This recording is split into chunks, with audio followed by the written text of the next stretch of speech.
2024 ମସିହା ଡିସେମ୍ବର ମାସ 15 ତାରିଖରେ ମୁକ୍ତିମୋକ୍ଷ କ୍ଲାସରେ ଶ୍ରୀ ଭଗବାନ ପ୍ରଦାନ କରିଥିବା ଜ୍ଞାନର ଓଡ଼ିଆ ଅନୁବାଦ। ପ୍ରଥମ ପ୍ରଶ୍ନ, ପ୍ରିୟ ଶ୍ରୀ ଭଗବାନ, ଯାହା ଜାଣି ହେବ ତାହାକୁ ଆମେ ଜାଣିପାରିବା କି? ଶ୍ରୀ ଭଗବାନଙ୍କ ଉତ୍ତର, ପରମ ହେଉଛି ଅଜଣା ଓ ଅଜ୍ଞେୟ। ଯଦି ପରମ ବୋଲି କିଛି ଅଛି, ତାହା ଯାହା ବି ହୋଇଥାଉ ତାହା ହେଉଛି ଅଜଣା ଓ ଅଜ୍ଞେୟ। କିନ୍ତୁ ମନୁଷ୍ୟ ଭାବରେ ଆମେ ନିର୍ଦ୍ଦିଷ୍ଟ କିଛି କଥା ଜାଣିପାରିବା। ମନୁଷ୍ୟଠାରୁ ଉଚ୍ଚତର ସତ୍ତାମାନେ ଅଧିକ ଜାଣନ୍ତି, ମନୁଷ୍ୟଠାରୁ ନିମ୍ନତର ସତ୍ତା କମ୍ ଜାଣନ୍ତି। କେତେ ନିର୍ଦ୍ଦିଷ୍ଟ ଜିନିଷ ଅଛି ଯାହାକୁ ଆମେ ଜାଣିପାରିବା, କିନ୍ତୁ ତଥାପି ଯାହା ଆମେ ଜାଣିପାରିବା ତାହା ସବୁବେଳେ ଅପହଞ୍ଚ ହୋଇ ରହିଥାଏ। ଏହାର ଅର୍ଥ ହେଉଛି ଆଜି ତାହାକୁ ଜାଣିହେବ ନାହିଁ, କିନ୍ତୁ ଆସନ୍ତାକାଲି ଆପଣ ତାହାକୁ ଜାଣିବେ। କିନ୍ତୁ ତାପରେ ଆପଣ ହଠାତ୍ ଆବିଷ୍କାର କରିବେ ଯେ ଅଧିକ କିଛି ଜାଣିବାକୁ ଅଛି। ଆପଣ ସେଠାରେ ପହଞ୍ଚିବେ ଏବଂ ତାପରେ ଆବିଷ୍କାର କରିବେ ଯେ ଆହୁରି କିଛି ରହିଯାଇଛି। ତଥାପି ଏହାର ଅନ୍ତ ହେବ ନାହିଁ। ଏହାକୁ ବୁଝିବାରେ ଆପଣଙ୍କୁ ସାହାଯ୍ୟ କରିବା ପାଇଁ କିଛି ଉଦାହରଣ ଦେଉଛି। ଧରନ୍ତୁ ଆପଣ ଆକାଶର ସୀମାକୁ ଦେଖୁଛନ୍ତି। ଆପଣ ଆକାଶର ସୀମାନ୍ତରେ ପହଞ୍ଚିବାକୁ ଚାହୁଁଛନ୍ତି। ସେଥିପାଇଁ ଆପଣ ଏକ ରକେଟରେ ଉଡ଼ୁଛନ୍ତି। ଯେତେ ଯେତେ ଆପଣ ଆକାଶର ସୀମାନ୍ତ ଆଡ଼କୁ ଗତି କରିବେ, ଆକାଶ ସେତେ ସେତେ ଘୁଞ୍ଚି ଘୁଞ୍ଚି ଯିବ। ଆପଣ ପୁଣି ଆଗେଇଲେ ତାହା ପୁଣି ଘୁଞ୍ଚିଯିବ। ଯଦି ଆପଣ କାହାକୁ ଧରିବାକୁ ଚେଷ୍ଟା କରୁଛନ୍ତି, ଆପଣ ତାଙ୍କ ପାଖରେ ପହଞ୍ଚିଗଲେ ସେ ଅଧିକ ଜୋରରେ ଦୌଡ଼ିବେ। ଆପଣ ତାଙ୍କୁ ଧରିବାକୁ ଚେଷ୍ଟା କଲେ ସେ ଅଧିକ ଦୌଡ଼ିବେ। ଏଠାରେ ମଧ୍ୟ ତାହା ହୁଏ। ମନୁଷ୍ୟମାନେ ଯାହା ଜାଣିପାରିବେ ତାହା ତାହାଠାରୁ ଅଧିକ ଜାଣିପାରିବ। କିନ୍ତୁ ଥରେ ସେଠାରେ ପହଞ୍ଚିଲେ ଆପଣ ଦେଖିବେ ଆହୁରି କିଛି ଅଛି। ତେଣୁ ଆପଣ ଦୌଡ଼ିବେ, ସେଠାରେ ପହଞ୍ଚିବେ ଏବଂ ଦେଖିବେ ଆହୁରି କିଛି ଅଛି। ଏହାର ସମାପ୍ତି ନାହିଁ। ତେଣୁ ଆପଣ କ'ଣ କରିବା ଉଚିତ? ବର୍ତ୍ତମାନ ଯାହା ଆପଣ ଅନୁଭବ କରିପାରିବେ, ଦେଖିପାରିବେ, ତାହା କେବଳ ଆପଣଙ୍କ ପାଇଁ ସତ୍ୟ। ଏହି ସତ୍ୟ ସହିତ ଆପଣ ଯିବାକୁ ଶିଖିବା ଉଚିତ। ତାହା କେବଳ ଆପଣଙ୍କ ପାଇଁ ହିଁ ସତ୍ୟ। ଆସନ୍ତାକାଲି ତାହା ବଦଳି ଯାଇପାରିବେ। ଆସନ୍ତାକାଲି ଯେତେବେଳେ ଆପଣ ଉଚ୍ଚତର ସତ୍ତା ହୋଇଯିବେ, ଆପଣ ଆଗରେ ବହୁତ ଅଧିକ ସତ୍ୟ ଉନ୍ମୋଚିତ ହେବ। ତାପରେ ସାରା ଖେଳ ବଦଳିଯିବ। କିନ୍ତୁ ଯେପର୍ଯ୍ୟନ୍ତ ଆପଣ ଏହି ଗ୍ରହରେ ବଞ୍ଚି ରହିଛନ୍ତି, ଯେପର୍ଯ୍ୟନ୍ତ ଆପଣ ଏକ ମନୁଷ୍ୟ ହୋଇ ରହିଛନ୍ତି, ଯାହା ରହିବ ତାହାର ଏକ ସୀମା ରହିବ। କିନ୍ତୁ ମନୁଷ୍ୟ ଭାବରେ ମଧ୍ୟ ଏହା ବଦଳି ଯାଇପାରିବ। ଆସନ୍ତାକାଲି ଆପଣ ଜଣେ ମହାନ ରହସ୍ୟବାଦୀ ହୋଇଯିବେ ଏବଂ ଅଧିକ ଦେଖିପାରିବେ। ଏହା ହେଲେ ଆପଣଙ୍କ ଜୀବନ ଭିନ୍ନ ହୋଇଯିବ। ସେହି ମୁହୂର୍ତ୍ତରେ ଯାହା ଥିବ ତାହା ହିଁ ଆପଣଙ୍କର ସତ୍ୟ। ଆପଣ ତାହାକୁ ଓ ତାହା ସହିତ ଯିବାକୁ ଶିଖିବା ଉଚିତ। ଏହିପରି ଭାବରେ ଜଣେ ଜୀବନମୁକ୍ତ ଜୀବନକୁ ଜିଅନ୍ତି। ଯଦି 10 ଜଣ ଜୀବନମୁକ୍ତ ବ୍ୟକ୍ତି ଅଛନ୍ତି, ପ୍ରକୃତରେ ସେମାନେ ଭିନ୍ନ ଭିନ୍ନ ସ୍ଥିତିରେ ଥାଆନ୍ତି, କିନ୍ତୁ ପ୍ରତ୍ୟେକ କେବଳ ନିଜର ସୀମା ଭିତରେ ଜିଇଥାନ୍ତି। ତାହାକୁ ଅତିକ୍ରମ କରିଯିବାକୁ ଚେଷ୍ଟା କରନ୍ତି ନାହିଁ ଏବଂ ସେହି ସୀମା ମଧ୍ୟରେ ରୁହନ୍ତି। କିନ୍ତୁ ସେହି ସୀମା ବ୍ୟକ୍ତିରୁ ବ୍ୟକ୍ତିକୁ ଭିନ୍ନ ହୋଇଥାଏ। ମନେ କରନ୍ତୁ, ଆଜି ସକାଳୁ ଆପଣ କିଛି ଖାଉଛନ୍ତି। ଆପଣ ଖାଇବା ହେଉଛି ଆପଣଙ୍କର ସୀମା। ଆପଣ ଆପଣଙ୍କ ସ୍ୱାମୀ ବା ସ୍ତ୍ରୀଙ୍କ ସହିତ କଥା ହେଉଛନ୍ତି, ତାହା ହେଉଛି ଆପଣଙ୍କର ସୀମା। ତାହାକୁ ସମ୍ପୂର୍ଣ୍ଣ ରୂପରେ ଅନୁଭବ କରନ୍ତୁ। ଧରନ୍ତୁ ଆପଣ ଚାଲୁଛନ୍ତି, ତାହାକୁ ସମ୍ପୂର୍ଣ୍ଣ ରୂପରେ ଅନୁଭବ କରନ୍ତୁ। ଧରନ୍ତୁ ଆପଣ କେବଳ ବସି ନିଶ୍ୱାସ ନେଉଛନ୍ତି, ଏଠାରେ କେବଳ ଶ୍ୱାସକ୍ରିୟା ହିଁ ଚାଲିଛି। ଆପଣଙ୍କର ଜନ୍ମଠାରୁ ମୃତ୍ୟୁ ପର୍ଯ୍ୟନ୍ତ ଆପଣଙ୍କ ଶରୀର ନିଶ୍ୱାସ ନେଉଛି। ଏଥିରେ ଅସାଧାରଣ କଥା ହେଉଛି ଆପଣଙ୍କର ଶରୀର ନିଶ୍ୱାସ ନେଇ ଚାଲିଛି। ତାହା ହେଉଛି ଆପଣଙ୍କର ସୀମା। ତେଣୁ ଆପଣଙ୍କୁ ନିଶ୍ୱାସକୁ ସମ୍ପୂର୍ଣ୍ଣ ରୂପରେ ଅନୁଭବ କରିବାର ଅଛି। ଏହିପରି ଭାବରେ ସବୁ ଜୀବନମୁକ୍ତି କାର୍ଯ୍ୟ କରେ। କିଛି ଶବ୍ଦ ଆସୁଛି, ତାହାକୁ ସମ୍ପୂର୍ଣ୍ଣ ଭାବରେ ଅନୁଭବ କରନ୍ତୁ। ସବୁ ଇନ୍ଦ୍ରିୟ ଗୁଡ଼ିକ ଯାହା ପ୍ରାପ୍ତ କରୁଛନ୍ତି ତାହାକୁ ସମ୍ପୂର୍ଣ୍ଣ ଭାବରେ ଅନୁଭବ କରିବା ଉଚିତ। ଏହିପରି ଭାବରେ ଆପଣଙ୍କୁ ଜୀଇବାକୁ ହେବ। ଏହି ବ୍ରହ୍ମାଣ୍ଡର ଆରମ୍ଭ କ'ଣ ଥିଲା, ଏହା କିପରି ସୃଷ୍ଟି ହେଲା, ଏସବୁ ଆପଣଙ୍କୁ ଭାବିବାର ନାହିଁ। କୌଣସି ପ୍ରକାର ଦାର୍ଶନିକ ଆଲୋଚନାରେ ଆପଣ ଯୋଗ ଦେଇପାରିବେ, କିନ୍ତୁ ତାହା ଆପଣଙ୍କୁ ଜୀଇବା ପାଇଁ ସାହାଯ୍ୟ କରିନାହିଁ। ଜୀବା ହେଉଛି ଇନ୍ଦ୍ରିୟ ଗୁଡ଼ିକ ଆପଣଙ୍କ ପାଖକୁ ଯାହା ଆଣୁଛନ୍ତି ତାହା ସହିତ ଜୀବା। ଆପଣ ତାହା ଅନୁଭବ କରିବା ଉଚିତ। ସେଥିପାଇଁ ମନ ସମ୍ପୂର୍ଣ୍ଣ ଭାବରେ ବନ୍ଦ ହୋଇଯିବାର ଅଛି। ତାହାର ଅର୍ଥ ହେଉଛି ଆନ୍ତରିକ ଗପସପ ବନ୍ଦ ହେବାର ଅଛି ବା କମ୍ ହୋଇଯିବାର ଅଛି। ଏହାପରେ ମନର କୌଣସି ହସ୍ତକ୍ଷେପ ରହିବ ନାହିଁ। ଆପଣ ଜୀବାକୁ ଆରମ୍ଭ କରିବେ। କେବଳ ତାହା ହିଁ ହେଉଛି ଗୁରୁତ୍ୱପୂର୍ଣ୍ଣ। ଦ୍ୱିତୀୟ ପ୍ରଶ୍ନ, ପ୍ରିୟ ଶ୍ରୀ ଭଗବାନ, ପ୍ରକୃତି ଓ ଈଶ୍ୱରଙ୍କ ମଧ୍ୟରୁ କିଏ କାହାକୁ ସୃଷ୍ଟି କରିଛନ୍ତି? ଶ୍ରୀ ଭଗବାନଙ୍କ ଉତ୍ତର, ଆରମ୍ଭରେ କ'ଣ ଥିଲା ସେହି ବିଷୟ ପ୍ରଥମେ ପ୍ରଶ୍ନ କରାଯିବା ଉଚିତ। ଆରମ୍ଭରେ ଆମେ ସବୁବେଳେ ଆପଣଙ୍କୁ କହୁ ଯେ ଏହା ଅଜଣା ଓ ଅଜ୍ଞେୟ। ଅନେକ ଥର ଆମେ ତାହା ବିଷୟରେ ସିଦ୍ଧାନ୍ତ ନେବାକୁ ଶୂନ୍ୟ ଶବ୍ଦର ଉପଯୋଗ କରୁ। ଶୂନ୍ୟ କହିଲେ ଆପଣ ତତ୍କ୍ଷଣାତ୍ କିଛି ବିଶାଳତା, ଶୂନ୍ୟସ୍ଥାନ, କିଛି ଖାଲି ଥିବାକୁ ଭାବନ୍ତି। କିନ୍ତୁ ଶୂନ୍ୟ ଶବ୍ଦର ଅର୍ଥ ତାହା ନୁହେଁ, ଯଦିଓ ବି ଆମେ ସାଧାରଣ ଭାବରେ ତାକୁ ଏହିପରି ବୁଝୁ।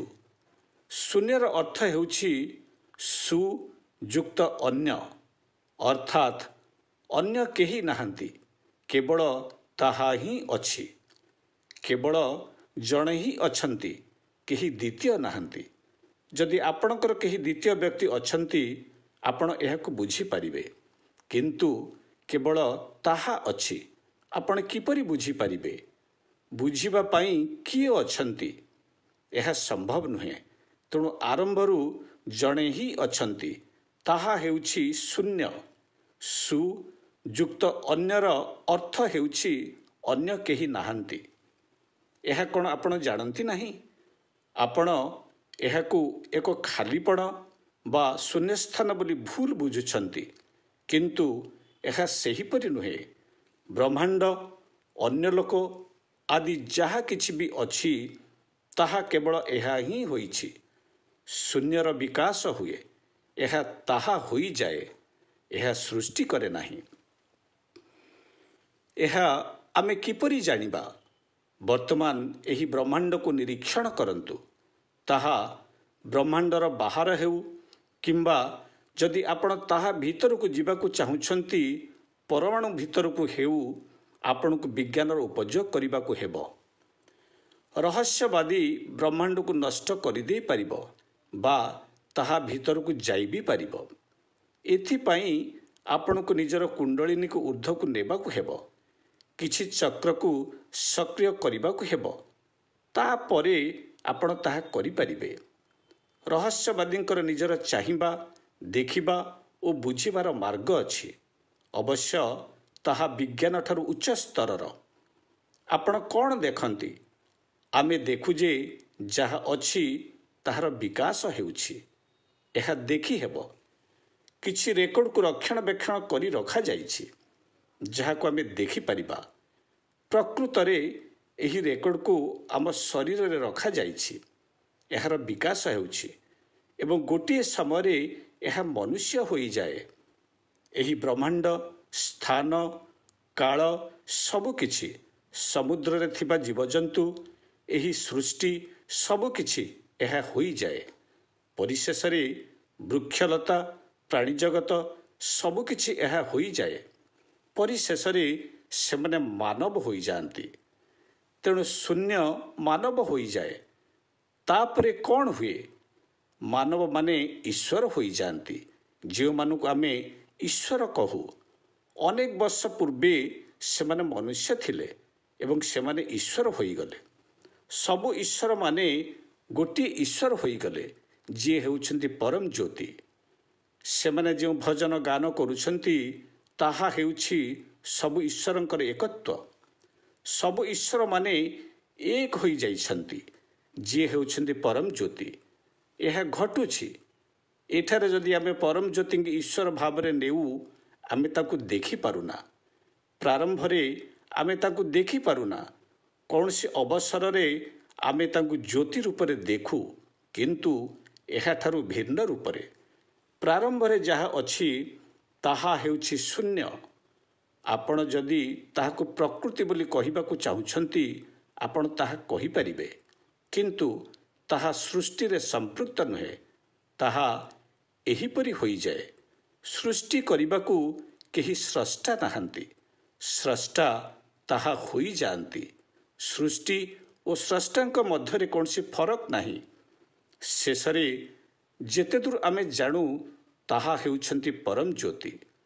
ପରମ ଜ୍ୟୋତି ପୂର୍ବରୁ ମାନବ ଥିଲେ, ତେଣୁ ତାଙ୍କର ବ୍ୟବହାର ମାନବ ପରି ବୋଲି ଆମେ ଦେଖୁ। ଆମେ ପରେ ଏ ବିଷୟରେ ଅଧିକ ଗଭୀରତାକୁ ଯାଇପାରିବା। ତୃତୀୟ ପ୍ରଶ୍ନ, ପ୍ରିୟ ଶ୍ରୀ ଭଗବାନ, ଆମର ବୁଝିବାକୁ କ'ଣ ସୀମିତ କରେ? ଶ୍ରୀ ଭଗବାନଙ୍କ ଉତ୍ତର, ଆମେ ହେଉଛୁ ମାନବ। ଆମେ କୌଣସି ମହାନ ସ୍ତରରେ ନାହୁଁ। ତାହା ଆସିବାର ଅଛି। ଏହି ସ୍ତରରେ ଆମର ଏକ ନିର୍ଦ୍ଦିଷ୍ଟ ପ୍ରକାରର ମସ୍ତିଷ୍କ ଅଛି। ଏହି ମସ୍ତିଷ୍କର ନିର୍ଦ୍ଦିଷ୍ଟ ପରିମାଣର ସାମର୍ଥ୍ୟ ଅଛି। ତେଣୁ ଆପଣଙ୍କ ସବୁ ବୁଝିବା ଏହାଦ୍ୱାରା ସୀମିତ। ଯଦି ଆପଣ ଅନ୍ୟ କିଛି କରନ୍ତି, ତାହା ଆପଣଙ୍କର କଳ୍ପନା। ତେଣୁ ଆପଣ ଜଣେ ମାନବ। ଏହି ସତ୍ୟ ଦ୍ୱାରା ଆପଣ ସୀମିତ।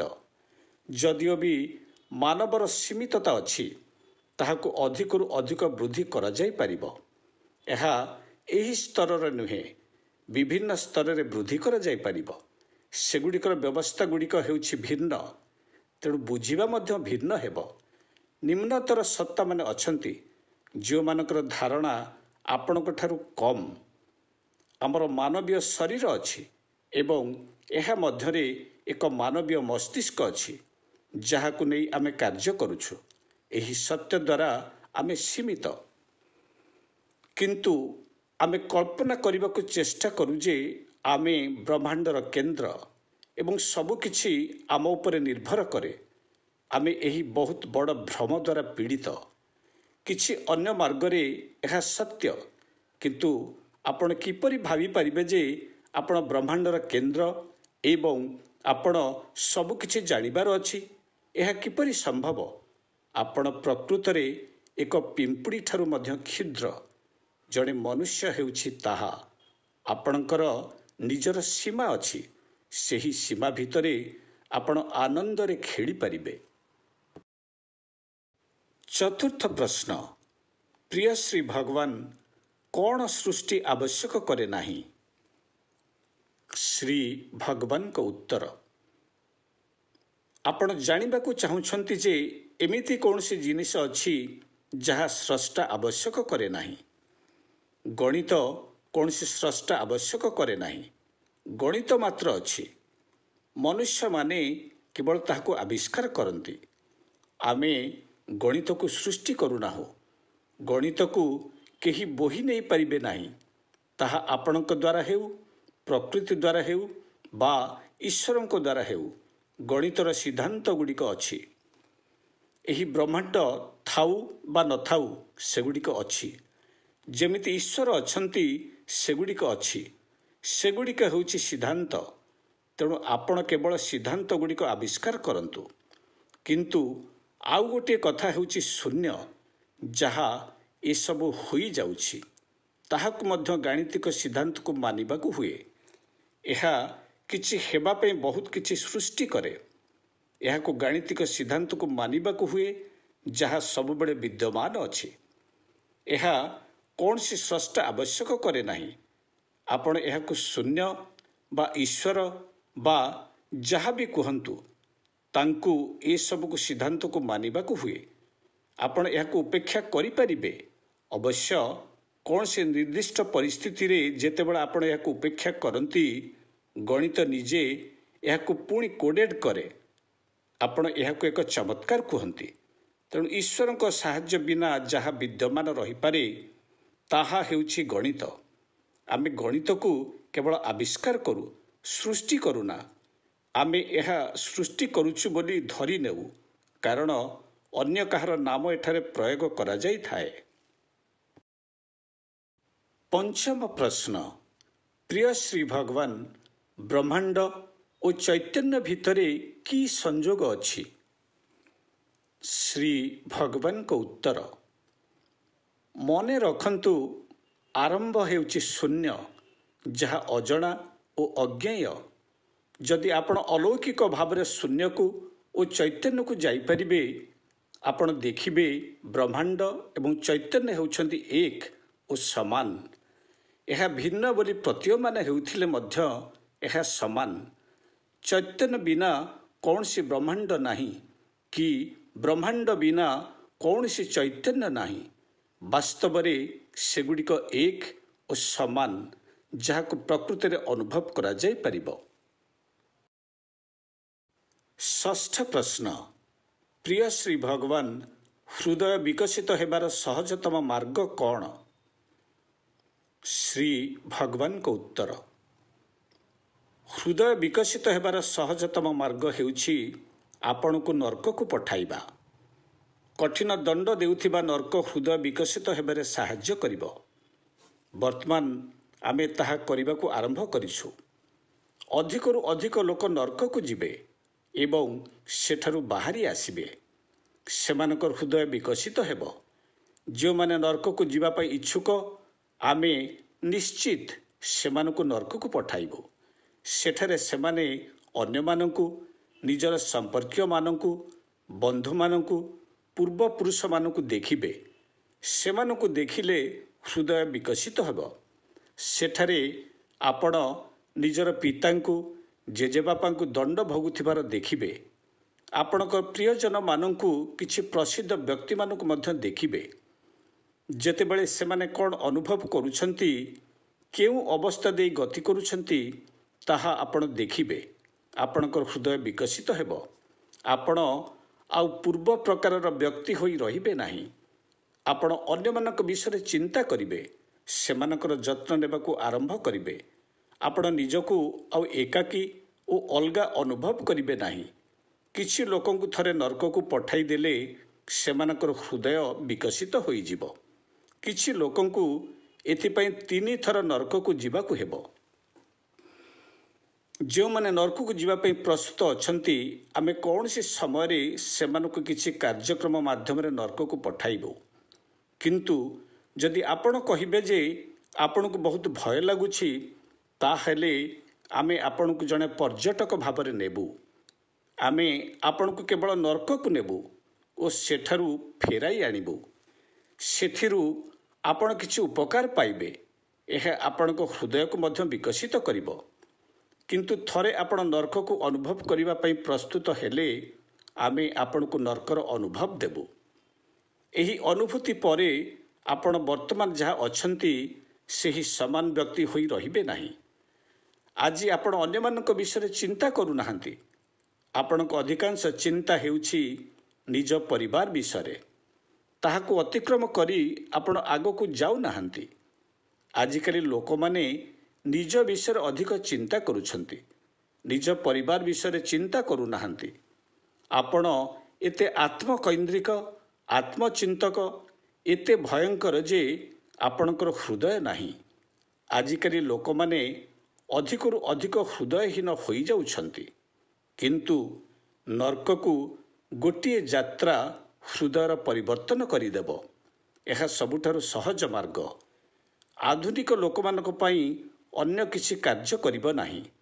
ଅନ୍ୟ କିଛି ଅନ୍ୟ ଯୁଗର ଲୋକମାନଙ୍କ ପାଇଁ କାର୍ଯ୍ୟ କରିବ, କିନ୍ତୁ କଳି ଯୁଗରେ କେବଳ ନର୍କକୁ ଗୋଟିଏ ଯାତ୍ରା ଆପଣଙ୍କ ହୃଦୟକୁ ବିକଶିତ କରିବ।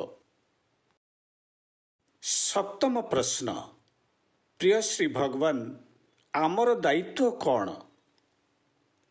ଶ୍ରୀ ଭଗବାନଙ୍କ ଉତ୍ତର, ଥରେ ଆପଣଙ୍କ ହୃଦୟ ବିକଶିତ ହେଲେ ସ୍ୱାଭାବିକ ଭାବରେ ଆପଣଙ୍କଠାରୁ କମ୍ ସୁବିଧା ସୁଯୋଗ ପାଉଥିବା ଲୋକମାନଙ୍କ ବିଷୟରେ ଆପଣ ଚିନ୍ତା କରିବେ। ଆପଣ ଭଲ ସ୍ଥିତିରେ ଥାଇପାରନ୍ତି, ଆପଣ ଆର୍ଥିକ ଅବସ୍ଥା ଭଲ ଥାଇପାରେ, ସ୍ୱାସ୍ଥ୍ୟ ବି ଭଲ ଥାଇପାରେ, ଆପଣଙ୍କ ଭିତରୁ ଅଧିକାଂଶ ଭଲ ସ୍ଥିତିରେ ଥାଇପାରନ୍ତି, କିନ୍ତୁ ଅନ୍ୟମାନେ ଅଛନ୍ତି ଯେଉଁମାନେ ଏସବୁଥିରୁ ବଞ୍ଚିତ। ସେମାନଙ୍କର ଆର୍ଥିକ ସମସ୍ୟା ଥାଇପାରେ, ସ୍ୱାସ୍ଥ୍ୟଗତ ସମସ୍ୟା ଥାଇପାରେ, ଆଇନଗତ ସମସ୍ୟା ଥାଇପାରେ, କିଛି ନା କିଛି ସମସ୍ୟା ଥାଇପାରେ, ଅନାବଶ୍ୟକ ସମସ୍ୟା ଥାଇପାରେ, ସମ୍ପର୍କରେ ସମସ୍ୟା ଥାଇପାରେ। ଆପଣ ସେମାନଙ୍କୁ ସାହାଯ୍ୟ କରିବା ଉଚିତ। ସେଥିପାଇଁ ଆପଣ ବଞ୍ଚିବା ଉଚିତ। ସେଥିପାଇଁ ଆପଣ ଉଚ୍ଚତର ଲୋକକୁ ଯିବା ପାଇଁ ସମର୍ଥ ହେବା ଉଚିତ। ଉଚ୍ଚତର ଲୋକଗୁଡ଼ିକ ସେହି ଲୋକମାନଙ୍କ ପାଇଁ ଉଦ୍ଦିଷ୍ଟ ଯେଉଁମାନେ ଅନ୍ୟମାନଙ୍କୁ ସାହାଯ୍ୟ କରନ୍ତି, ସେମାନଙ୍କର ଯତ୍ନ ନିଅନ୍ତି, ସେମାନଙ୍କ ପାଇଁ ଚିନ୍ତା କରନ୍ତି। ଯଦି ଆପଣ କେବଳ ନିଜ ପାଇଁ ଚିନ୍ତିତ ଏବଂ ଅନ୍ୟ କୌଣସି ବିଷୟରେ ନୁହେଁ, ତାହେଲେ ଆପଣ ସ୍ଥାନ ନିଶ୍ଚିତ ନର୍କରେ। ଆପଣ ସେଠାରେ ଲୋକମାନଙ୍କୁ ପାଇବେ ଯେଉଁମାନେ ହଜାର ହଜାର ବର୍ଷ ଧରି ନର୍କରେ ପଡ଼ିଛନ୍ତି, ତଥାପି ବି ସେମାନେ ନର୍କରେ ଅଛନ୍ତି। ସେମାନେ ଏତେ ଆତ୍ମକୈନ୍ଦ୍ରିକ ଯେ ଯଦି ଆପଣ ସେମାନଙ୍କର ଆଖି ଖୋଲିବାକୁ ଚେଷ୍ଟା କରିବେ, ଯାହାଦ୍ୱାରା ସେମାନେ ନର୍କରୁ ବାହାରି ପାରିବେ, ଆପଣ ତାହା କରିବାକୁ ସକ୍ଷମ ହେବେ ନାହିଁ। ଯଦି ଆପଣ କିଛି ଇତିହାସକୁ ଅଧ୍ୟୟନ କରିବେ, ସେଥିରେ ଏହା ଦେଖିପାରିବେ। ଆପଣ ଯେତେ ଯେତେ ଅଧିକ ଆତ୍ମକୈନ୍ଦ୍ରିକ ହେବେ, କେବଳ ନିଜ ବିଷୟରେ ଚିନ୍ତା କରିବେ, ଅନ୍ୟମାନଙ୍କର ଯତ୍ନ ନେବେ ନାହିଁ, ଆପଣ ସେତେ ଅଧିକ ସମୟ ନର୍କରେ ଅତିବାହିତ କରିବେ। କିନ୍ତୁ ଯଦି ଆପଣ ଅନ୍ୟମାନଙ୍କ ପ୍ରତି କିଛିଟା ଚିନ୍ତା କରିବେ, ସେମାନଙ୍କୁ ସାହାଯ୍ୟ କରିବେ, ସେମାନଙ୍କ ପାଇଁ କିଛି ନା କିଛି କରିବେ, ଏପରିକି ଅକୃତଜ୍ଞ ଲୋକମାନଙ୍କ ପାଇଁ ମଧ୍ୟ କିଛି କରିବେ, ଆପଣ ଶୀଘ୍ର ନର୍କରୁ ବାହାରି ଆସିବେ ଓ ଉଚ୍ଚତର ଲୋକକୁ ଯିବେ। ଏହାକୁ ପରୀକ୍ଷା କରିପାରିବେ ଏବଂ ଏହା ସତ୍ୟ କି ନୁହେଁ ନିଜେ ଦେଖିପାରିବେ। ଅଷ୍ଟମ ପ୍ରଶ୍ନ, ପ୍ରିୟ ଶ୍ରୀ ଭଗବାନ, ଶ୍ରୀ ଭଗବାନଙ୍କର ଦୁଇଟି ଶିକ୍ଷା ହେଉଛି ସଚେତନ ହେବା ହେଉଛି ମୁକ୍ତ ହେବା ଏବଂ ଦେଖିବା ହେଉଛି ମୁକ୍ତ ହେବା। ଏହି ଦୁଇଟି ଶିକ୍ଷା ସମାନ କି? ସେହି ସମୟରେ ଆମ ଭିତରେ କ'ଣ ଚାଲିଛି, ଏହା ତାହାକୁ ଦେଖିବା ବିଷୟରେ କି? ଏହାକୁ ଆମେ କିପରି ସଠିକ୍ ଭାବରେ ବୁଝିପାରିବା? ଶ୍ରୀ ଭଗବାନଙ୍କ ଉତ୍ତର, ସେଗୁଡ଼ିକ ମୁଖ୍ୟତଃ ସମାନ, କିନ୍ତୁ ସେଗୁଡ଼ିକ ମଧ୍ୟରେ ସାମାନ୍ୟ ପାର୍ଥକ୍ୟ ଅଛି। ଆମର ଧର୍ମ ମାନବର ଦୁଃଖ ଏବଂ ଉଚ୍ଚତର ଚୈତନ୍ୟ ସ୍ତର ବିଷୟରେ ସମ୍ବନ୍ଧିତ, ଯାହା ମାନବ ପାଇଁ ସମ୍ଭବ। ତେଣୁ ଗୋଟିଏ ହେଉଛି ଆପଣଙ୍କର ଦୁଃଖକୁ ନିୟନ୍ତ୍ରଣ କରିବା ଏବଂ ଅନ୍ୟଟି ହେଉଛି ଆପଣଙ୍କୁ ଆନନ୍ଦର ଉଚ୍ଚତର ଚୈତନ୍ୟ ସ୍ତରକୁ ନେଇଯିବା। ଦୁଃଖ ବିଷୟରେ କହିଲେ ଆମର ମୂଳତଃ 3 ପ୍ରକାରର ଦୁଃଖ ଅଛି। ଭୌତିକ ଦୁଃଖ, ଯାହା ଆପଣ ଜାଣିଛନ୍ତି, ଏବଂ ମାନସିକ ଦୁଃଖ, ଯାହାକୁ ମଧ୍ୟ ଆପଣ ଜାଣିଛନ୍ତି। ଯାହା ଆପଣ ଜାଣିନାହାନ୍ତି ତାହା ହେଉଛି ଆଧ୍ୟାତ୍ମିକ ଦୁଃଖ ବା ଅସ୍ତିତ୍ୱର ଦୁଃଖ। ଏହା ବୁଝିବାକୁ ଟିକେ କଷ୍ଟକର। ଏହି ଦୁଇଟି ଶିକ୍ଷା ହେଉଛି ମାନସିକ ଦୁଃଖ ବିଷୟରେ, ଯାହା ମୁଁର ଭାବ ଦ୍ୱାରା ସୃଷ୍ଟି ହୁଏ। ଯେତେବେଳେ ମୁଁର ଭାବ ଆଘାତ ପାଏ, ଏହା କ୍ଷତିଗ୍ରସ୍ତ ହୁଏ। ତେଣୁ ଏହି ଦୁଃଖ ଆସେ। ଆମେ କହୁ ଦେଖନ୍ତୁ ଓ ମୁକ୍ତ ହୁଅନ୍ତୁ।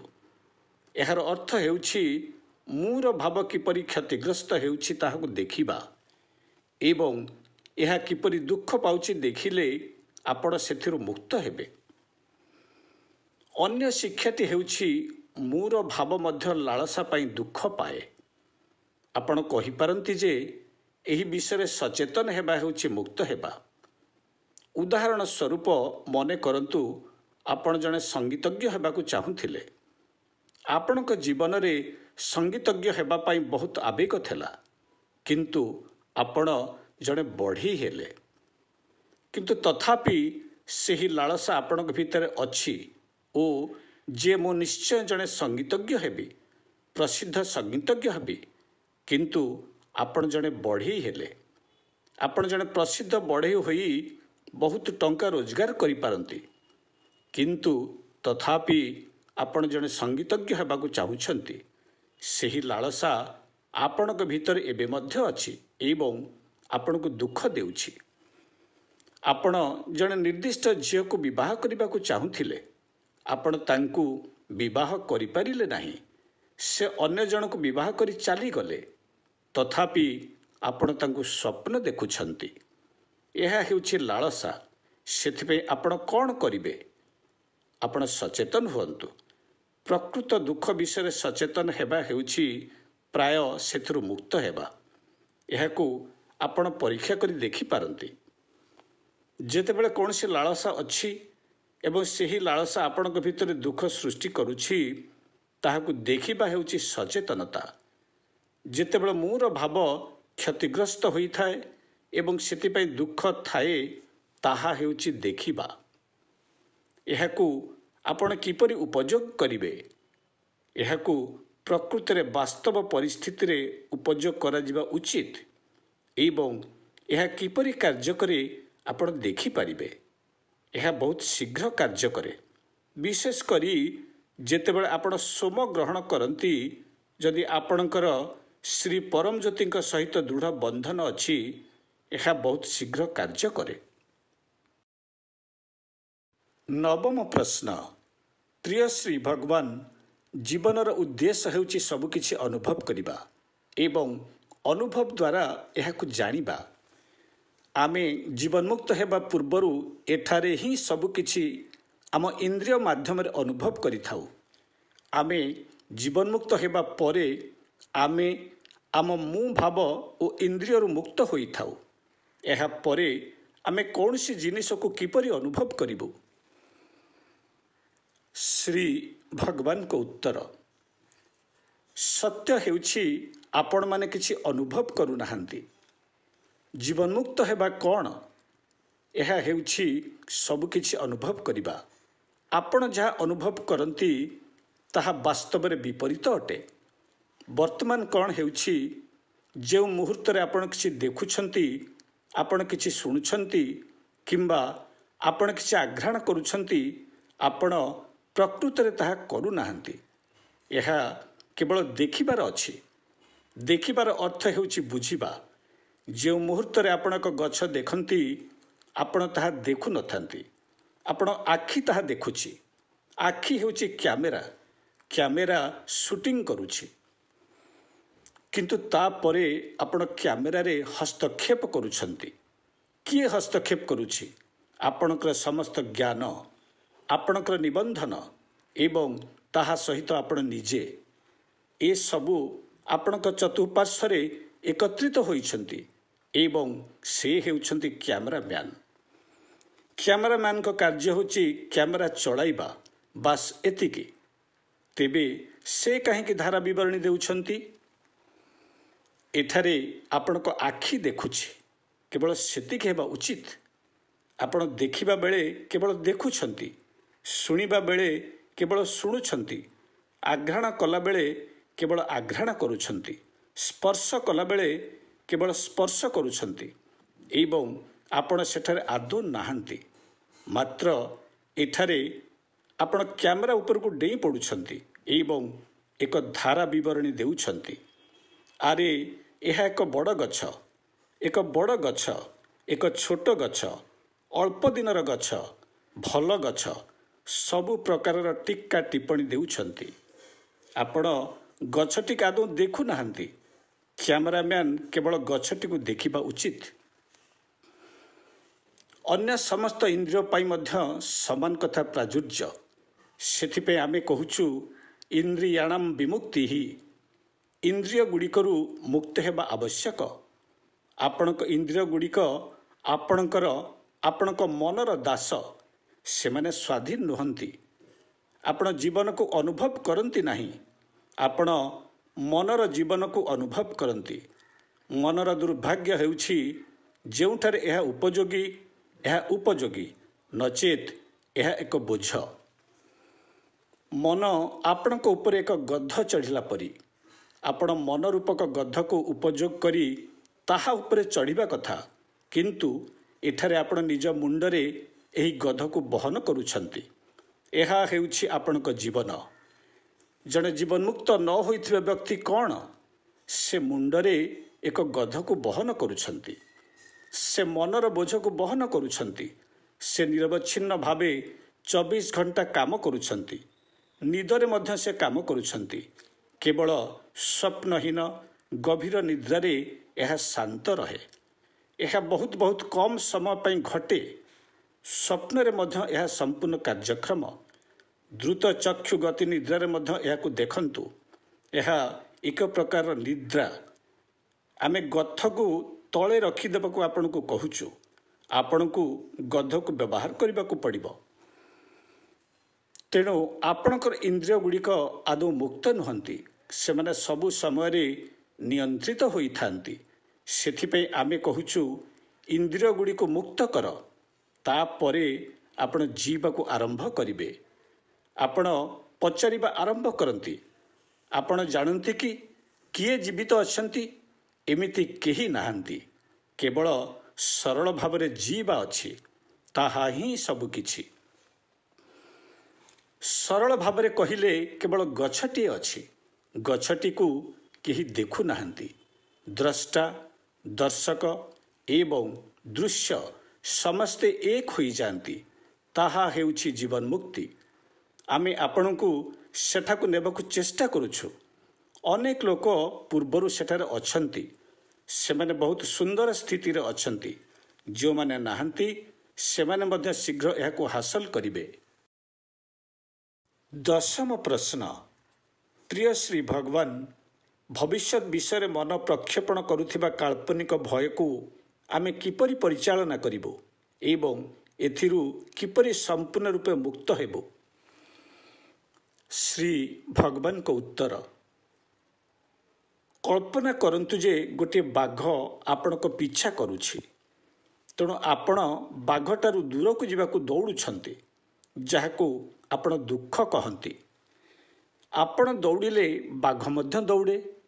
ଆପଣ କେତେ ସମୟ ପର୍ଯ୍ୟନ୍ତ ଦୌଡ଼ି ପାରିବେ? କିନ୍ତୁ ଆପଣ ଦୌଡ଼ି ଚାଲନ୍ତି, ଯାହାକୁ ଆପଣ ଦୁଃଖ ବୋଲି କୁହନ୍ତି। ବାଘଠାରୁ ଦୂରକୁ ଦୌଡ଼ି ପଳାୟନ କରିବା ହେଉଛି ଏକ ଭୟ। ଭୟଠାରୁ ଦୂରକୁ ପଳାୟନ କରିବା ହେଉଛି ଦୁଃଖ। ଏହା ଅନ୍ୟ କିଛି ନୁହେଁ। ଆପଣ ବାଘଠାରୁ ଦୂରକୁ ଦୌଡ଼ି ଚାଲିଯିବା ହେଉଛି ଦୁଃଖ। ମନେ କରନ୍ତୁ ଆପଣ ବୁଲି ବୁଲି ବାଘର ସାମ୍ନାକୁ ଆସିଗଲେ। ଅନେକ କିଛି ଘଟିପାରିବ। ବାଘ ସେହିଠାରେ ଅଟକିଯିବ, ହୁଏତ ବୁଲି ପଡ଼ି ଚାଲିଯିବ। ବାଘ ଆପଣଙ୍କ ପାଖକୁ ଆସି ଆପଣଙ୍କୁ ଥରେ ବା ଦୁଇଥର ଝଟକା ଦେବ। ସେଥିରେ ଆପଣ ଶେଷ ହୋଇଯିବେ। ଏହିପରି ଭୟ ବି ଶେଷ ହୋଇଯିବ। ମୁହାଁମୁହିଁ ଦେଖିଲେ ପଳାୟନ କରିବା ହେଉଛି ଏହାର ଗୁଣ। ଆପଣ ରହିଯିବେ ବା ପଳାୟନ କରିବେ। ଏପରି ବି ହୋଇପାରେ ଯେ ଆପଣ ବହୁତ ବଡ଼ ମାନସିକ ଧକ୍କା ବା ଅନ୍ୟ କିଛି ପାଇପାରନ୍ତି। ତାହା ଆପଣଙ୍କର ମୃତ୍ୟୁ ହେବା ସହ ସମାନ। ଆପଣଙ୍କର ଥରେ ମୃତ୍ୟୁ ହେଲେ ଭୟ କେଉଁଠାରେ ରହିବ? କୌଣସି ଭୟ ବା ବାଘ ରହିବ ନାହିଁ। ସେହିପରି ଥରେ ଆପଣ ଆଘାତ ପାଇଲେ ଆପଣ ରହିବେ ଏବଂ ଦେଖିବେ ଭୟ ଚାଲିଯାଇଛି। ଯେପର୍ଯ୍ୟନ୍ତ ଆପଣ ଭୟଠାରୁ ପଳାୟନ କରିବେ, ତାହା ସବୁବେଳେ ଆପଣଙ୍କ ପଛରେ ଦୌଡ଼ିବ। ଆପଣ ସବୁବେଳେ ଦୌଡ଼ିବେ। ଏହା ସବୁବେଳେ ହେଉଛି ଦୁଃଖ। ତେଣୁ ଆପଣଙ୍କର ଯାହା ଅଛି ତାହା ସହ ରହିବାର ଅଛି। ଆମେ ଅନେକ ସମୟରେ ଆପଣଙ୍କୁ କହୁ ଯେ ଯାହା ଅଛି ତାହା ସହ ରୁହନ୍ତୁ। ଏହାର ଅର୍ଥ କ'ଣ? ଏହା କ'ଣ? ମୂଳତଃ ଏହା ହେଉଛି ଭୟ। ଆପଣ ଭୟଠାରୁ ପଳାୟନ କରୁଛନ୍ତି।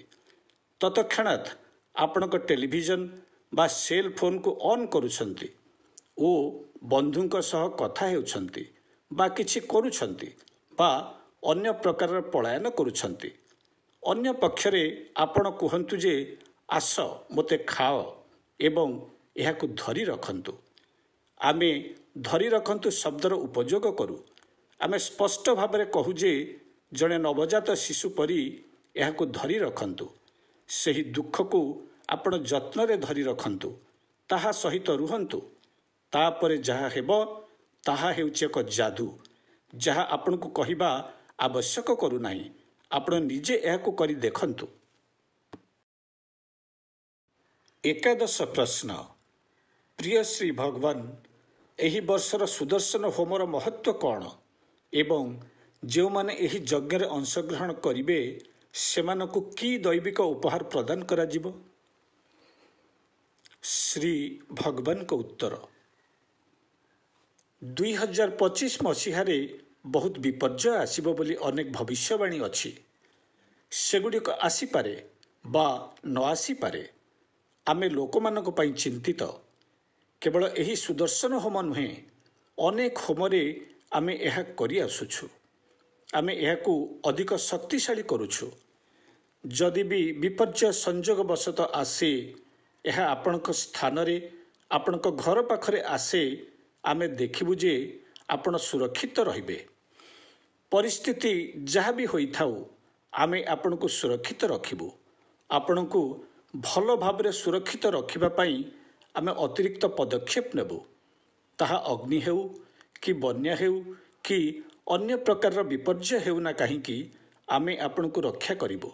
ସେଥିପାଇଁ ଆମେ ଆପଣଙ୍କ ସହିତ ଏକ ସଂଯୋଗ ଚାହୁଁଛୁ। ଯଦି ଆପଣଙ୍କର ସେହି ସଂଯୋଗ ଅଛି, ଆମେ ଆପଣଙ୍କୁ ରକ୍ଷା କରିପାରିବୁ।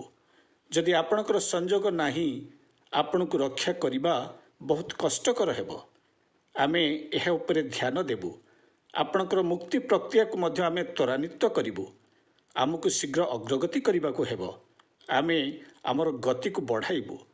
ଅନ୍ୟ ସବୁ ସାଧାରଣ ଭାବରେ ଯେମିତି ରହିବା କଥା ରହିବ। ଦ୍ୱାଦଶ ପ୍ରଶ୍ନ। ପ୍ରିୟ ଶ୍ରୀ ଭଗବାନ, ଆମେ କିପରି ଶ୍ରୀ ପରମଜ୍ୟୋତିଙ୍କୁ ସଦାସର୍ବଦା ଆମ ସହିତ ଆମ ଭାବନାରେ, କଥାରେ ଏବଂ କାର୍ଯ୍ୟରେ ଅନୁଭବ କରିପାରିବୁ? ମୁଁ ଜଣେ ସାଧାରଣ ବ୍ୟକ୍ତି ହୋଇଥିବାରୁ ଏହି ପ୍ରକ୍ରିୟାରେ ଆଗକୁ ନ ବଢ଼ି ଅଟକି ଯାଇଛି। ଆପଣଙ୍କୁ ସାହାଯ୍ୟ କରିବାକୁ ଦୟାକରି ଆପଣ ଆମକୁ ସାହାଯ୍ୟ କରନ୍ତୁ। ଶ୍ରୀ ଭଗବାନଙ୍କ ଉତ୍ତର। ଆପଣ କିଛି କଥାକୁ ଅଦ୍ଭୁତ କିମ୍ବା ଭୁଲ ଭାବରେ ବୁଝିଥିବା ପରି ଜଣାପଡ଼ୁଛି। ଆପଣ ସବୁ ସମୟରେ ପରମଜ୍ୟୋତିଙ୍କ ବିଷୟରେ ଭାବୁଛନ୍ତି, ତାହା ଠିକ୍ ନୁହେଁ। ଏହି ଜୀବନରେ ଅନେକ ଜିନିଷ ଭାବିବା ପାଇଁ ଅଛି ଏବଂ ଅନେକ ଜିନିଷ ଅଛି ଯାହା ବିଷୟରେ ଅନୁଭବ ମଧ୍ୟ କରିବାକୁ ପଡ଼ିବ। ଏହା ଏକ ବିଷୟବସ୍ତୁ ଯାହା ଲୋକମାନଙ୍କ ମୁଣ୍ଡରେ ପ୍ରବେଶ କରିଅଛି। ମୁଁ ପୂର୍ବରୁ କହିଛି କି ଆପଣ ଯେତେବେଳେ ଖାଉଛନ୍ତି, ଆପଣ କେବଳ ଖାଇବା ଉପରେ ଧ୍ୟାନ ଦେବା ଉଚିତ, ପରମଜ୍ୟୋତିଙ୍କ ଉପରେ ନୁହେଁ। ଯେତେବେଳେ ଆପଣ ଆପଣଙ୍କ ସ୍ୱାମୀ କିମ୍ବା ସ୍ତ୍ରୀ ସହିତ କଥାବାର୍ତ୍ତା କରୁଛନ୍ତି, ଆପଣ ତାଙ୍କ ଉପରେ ଧ୍ୟାନ ଦିଅନ୍ତୁ, ପରମଜ୍ୟୋତିଙ୍କ ଉପରେ ନୁହେଁ। ଆପଣ ଯେତେବେଳେ ନିଜର କୌଣସି ବ୍ୟବସାୟିକ କାରବାର କରୁଛନ୍ତି, ସେତେବେଳେ ଆପଣ ସମସ୍ତ ଧ୍ୟାନ ତା ଉପରେ ରଖନ୍ତୁ, ପରମଜ୍ୟୋତିଙ୍କ ଉପରେ ନୁହେଁ। ପରମଜ୍ୟୋତିଙ୍କୁ ଭାବିବା ଏବଂ ଅନୁଭବ କରିବାର ଏକ ସମୟ ରହିଛି। ସବୁ ଜିନିଷର ଏକ ସ୍ୱତନ୍ତ୍ର ସମୟ ରହିଛି। ତେଣୁ ଏଥିପାଇଁ ଆପଣ ଚେଷ୍ଟା ମଧ୍ୟ କରିବା ଉଚିତ ନୁହେଁ ଏବଂ ଏହା ସମ୍ଭବ ମଧ୍ୟ ନୁହେଁ। ଏପରିକି ବୁଦ୍ଧଦେବ ମଧ୍ୟ ଏକ ସ୍ୱତନ୍ତ୍ର ସମୟରେ ପ୍ରବଚନ ଦେବାକୁ ଯାଉଥିଲେ। ତାହା କେବଳ ସନ୍ଧ୍ୟା ସମୟ ଥିଲା। କୁହାଯାଏ ଯେ ସେ ସାଧାରଣତଃ ସନ୍ଧ୍ୟା 4ଟା କିମ୍ବା 5ଟା ବେଳେ ସେ କିଛି ସମୟ ପାଇଁ ବାରଣ୍ଡାରେ ବସିଥିଲେ ଏବଂ ଉଚ୍ଚ ସ୍ଥିତିକୁ ଅନୁଭବ କରୁଥିଲେ। ଅନ୍ୟ ସମୟରେ ସେ ଆଶ୍ରମରେ ତାଙ୍କ କାର୍ଯ୍ୟରେ ବ୍ୟସ୍ତ ରହୁଥିଲେ। ଆପଣ ଜାଣନ୍ତି କି ତାଙ୍କର କେତେ ଶିଷ୍ୟ ଥିଲେ? ସେ ସମୟରେ ତାଙ୍କ ପାଖରେ 10,000 ଶିଷ୍ୟ ଥିଲେ। ସେହି 10,000 ଶିଷ୍ୟମାନଙ୍କ ମଧ୍ୟରେ ବହୁ ସମୟରେ ଅନେକ ଝଗଡ଼ା ଏବଂ କଳହ ମଧ୍ୟ ହେଉଥିଲା। ଏହା ପ୍ରାୟ ପ୍ରତ୍ୟେକ ଦିନ ଘଟୁଥିଲା। ମାତ୍ର ମଧ୍ୟରାତ୍ରି ସମୟରେ ସମସ୍ତେ ଏକ ସହିତ ଧ୍ୟାନ କରିଥିଲେ। ତାହା ଏତେ ନିଶ୍ଚଳ ଥିଲା କି ମଧ୍ୟରାତ୍ରିରେ ପତ୍ର ହଲୁଥିବାର ଶବ୍ଦ ମଧ୍ୟ ଶୁଣାଯାଉନଥିଲା। ତେଣୁ ସମସ୍ତଙ୍କର ଗୋଟିଏ ସମୟ ଅଛି। ତେଣୁ ବୁଦ୍ଧଙ୍କର ମଧ୍ୟ ନିଜସ୍ୱ ସମୟ ଥିଲା।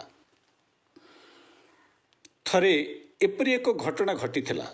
କିଛି ଶିଷ୍ୟ ନିଜ ଭିତରେ ଝଗଡ଼ା କରୁଥିଲେ। ଏହା ଦେଖି ବୁଦ୍ଧ ସେମାନଙ୍କୁ ଝଗଡ଼ା ନ କରି ଚୁପ୍ ହେବାକୁ କହିଲେ। କିନ୍ତୁ ସେମାନେ ତାଙ୍କୁ ସେଠାରୁ ବାହାରି ଯିବାକୁ କହିଲେ। ସେ ସେହି ସମସ୍ତ ଜିନିଷର ପ୍ରତିଷ୍ଠାତା ଥିଲେ। ସେମାନେ ତାଙ୍କୁ ଏପରି କହିଲେ ଏବଂ ଜଣାଇଲେ କି ସେମାନେ ସେମାନଙ୍କ କଥା ବୁଝିବେ। ବୁଦ୍ଧ ତାଙ୍କ ନିଜ କଥା ବୁଝନ୍ତୁ। ତେଣୁ ବୁଦ୍ଧ ସେମାନଙ୍କୁ ଛାଡ଼ି ଜଙ୍ଗଲକୁ ପଳାଇଲେ। ଶିଷ୍ୟମାନେ ମଧ୍ୟ ତାଙ୍କ କଥା ଆଉ ଚିନ୍ତା କଲେ ନାହିଁ। ସେମାନେ ଖୁସିରେ ଜୀବନଯାପନ କରିବାକୁ ଲାଗିଲେ। ରାଜା ଜାଣିବାକୁ ପାଇଲେ ଯେ ବୁଦ୍ଧ ଆଶ୍ରମ ଛାଡ଼ି ଯାଇ ଜଙ୍ଗଲରେ ରହୁଛନ୍ତି। ତାପରେ ରାଜା ଯାଇ ବୁଦ୍ଧଙ୍କୁ ଫେରି ଆସିବାକୁ ଅନୁରୋଧ କଲେ। ମାତ୍ର ବୁଦ୍ଧ ଆସିବାକୁ ମନା କରିଦେଲେ। ତାପରେ ସେ ଆଶ୍ରମ ଯାଇ ବୁଦ୍ଧଙ୍କୁ ଫେରାଇ ନ ଆଣିଲେ ଶିଷ୍ୟମାନଙ୍କୁ ଦଣ୍ଡିତ କରିବେ ବୋଲି ଚେତାବନୀ ଦେଲେ।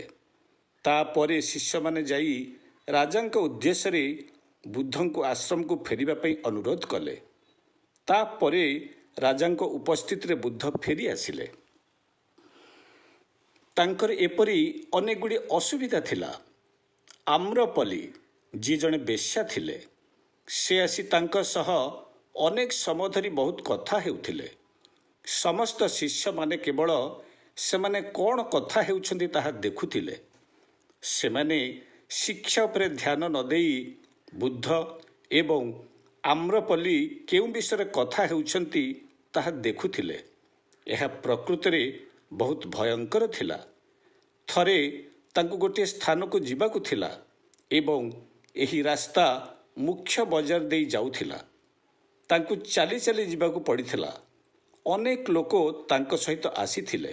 ମାତ୍ର କେହି ମଧ୍ୟ ବୁଦ୍ଧଙ୍କୁ ଦେଖିବାକୁ ଇଚ୍ଛୁକ ନଥିଲେ। ସମସ୍ତେ ଆମ୍ରପଲ୍ଲୀଙ୍କୁ ଦେଖିବାକୁ ଆସିଥିଲେ। ଏହା 2500 ବର୍ଷ ପୂର୍ବର ଘଟଣା ଥିଲା। ତେଣୁ ତାଙ୍କର ଅନେକ ଗୁଡ଼ିଏ ସମସ୍ୟା ଥିଲା ଏବଂ କେବଳ ସନ୍ଧ୍ୟାରେ ସେ ଧ୍ୟାନ କରୁଥିଲେ। ଏପରି ନଥିଲା କି ସେ ସବୁ ସମୟରେ ଏହା କରୁଥିଲେ।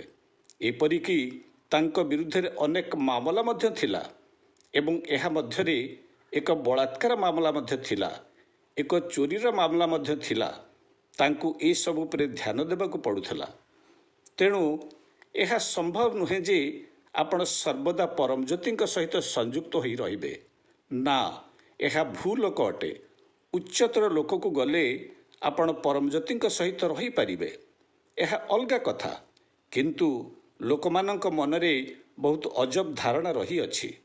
ସେମାନେ ସେଠାରେ ପହଞ୍ଚିବାକୁ ଚେଷ୍ଟା କରୁଛନ୍ତି, ମାତ୍ର ସେମାନେ ସେଠାରେ ପହଞ୍ଚି ପାରିବେ ନାହିଁ। ଏହା ସମ୍ଭବ ମଧ୍ୟ ନୁହେଁ। ଆପଣ ଆପଣଙ୍କ ଜୀବନକୁ ଜିଉନାହାନ୍ତି, ତେଣୁ ଆପଣ ଆପଣଙ୍କ ଜୀବନକୁ ଛାଡ଼ି ଏହିସବୁ କଥା କହୁଛନ୍ତି। ତ୍ରୟୋଦଶ ପ୍ରଶ୍ନ। ପ୍ରିୟ ଶ୍ରୀ ଭଗବାନ, ଆମେ 2025 ପାଇଁ ଆମ ଧର୍ମର ନୂତନ ବର୍ଷର ସଂକଳ୍ପ ବିଷୟରେ ଜାଣିବାକୁ ଚାହୁଁଛୁ। ବର୍ତ୍ତମାନ ଚାଲିଥିବା କାର୍ଯ୍ୟକ୍ରମ ଏବଂ ରୀତିନୀତି କିପରି କାର୍ଯ୍ୟକାରୀ ହେବ? 2024 ମସିହାରେ ଧର୍ମର ପ୍ରଗତିରେ ଶ୍ରୀ ଭଗବାନ ସନ୍ତୁଷ୍ଟ କି? ଶ୍ରୀ ଭଗବାନଙ୍କ ଉତ୍ତର, ଆମେ 81,000 ଆଡ଼କୁ ଦ୍ରୁତ ଗତିରେ ଯିବାକୁ ଚାହୁଁଛୁ। ଆମ ପାଖରେ 30ଟି ଯାଞ୍ଚ ହୋଇଥିବା ମାମଲା ଅଛି, ଯେଉଁଠାରେ ଲୋକମାନେ ନିଜ ଇଚ୍ଛାରେ ଉଚ୍ଚ ସ୍ଥିତିକୁ ଯାଇପାରୁଛନ୍ତି। ନିଜ ଇଚ୍ଛାରେ ଘରେ ହେଉ କିମ୍ବା ଅଫିସରେ ହେଉ କିମ୍ବା କାରଖାନାରେ ହେଉ, ସେମାନେ ଉଚ୍ଚ ସ୍ଥିତିକୁ ଯାଇପାରୁଛନ୍ତି ଏବଂ ସ୍ଥିତିକୁ ସ୍ଥାନାନ୍ତର କରିପାରୁଛନ୍ତି। ବର୍ତ୍ତମାନ ସମଗ୍ର ବିଶ୍ୱରୁ ଲୋକମାନେ ଆମକୁ ରିପୋର୍ଟ ପଠାଇଛନ୍ତି। ସମଗ୍ର ବିଶ୍ୱରେ ସେମାନେ ପ୍ରାୟ 300 ଲୋକଙ୍କୁ ଜାଣିଛନ୍ତି, ଯେଉଁମାନେ ନିଜ ଇଚ୍ଛାରେ ସ୍ଥିତିକୁ ଯାଇପାରୁଛନ୍ତି ଏବଂ ସ୍ଥିତି ପ୍ରସାରିତ କରିପାରୁଛନ୍ତି। ମାତ୍ର ଆମେ ଏପର୍ଯ୍ୟନ୍ତ 30ଟି ମାମଲାର ଯାଞ୍ଚ କରିଛୁ।